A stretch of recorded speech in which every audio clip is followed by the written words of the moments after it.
এই যে আজকে হাসিনার ফাঁসি দেওয়া হয়েছে, এই ফাঁসি আইনসঙ্গত নয়। এশিয়া মহাদেশে শেখ হাসিনার পতনের যে আন্দোলনটা,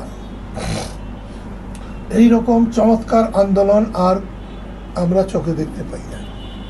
নিরস্ত্র আন্দোলন, যদিও এর মধ্যে সশস্ত্র ঘটনাগুলো ছিল।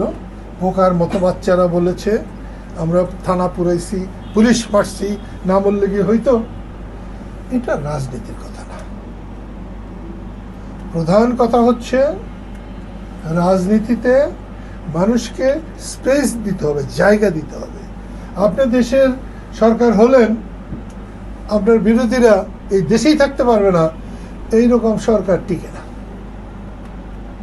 শত্রুকেও তাকে মর্যাদা দিতে হবে, তার জীবন, সম্মান, সম্পদের গ্যারান্টি দিতে হবে। যে কাজটা আমার বোন করে নাই, কখনো করতে চায় নাই।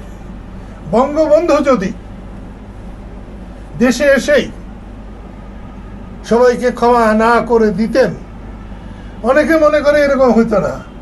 আমি বলি এর চেয়ে অনেক আগেই হইত। আপনার বিরোধিতা করলেই তার জীবন শেষ।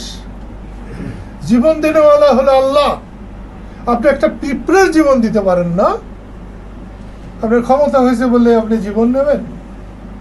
এই যে আজকে হাসিনার ফাঁসি দেওয়া হয়েছে, এই ফাঁসি আইনসঙ্গত নয়।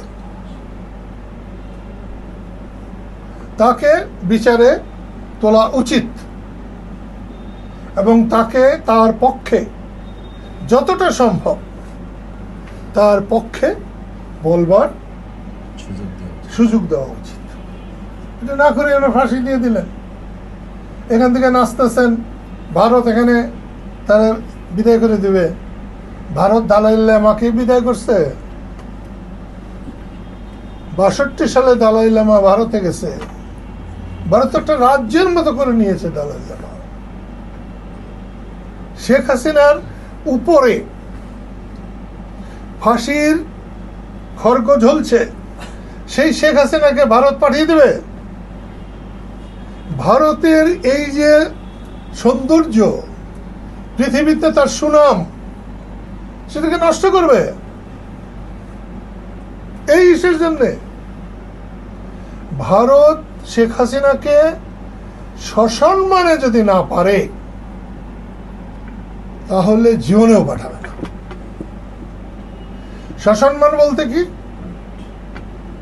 সসম্মান বলতে রাজনৈতিক পজিশন। শেখ হাসিনার এখন কোনো রাজনৈতিক পজিশন নাই।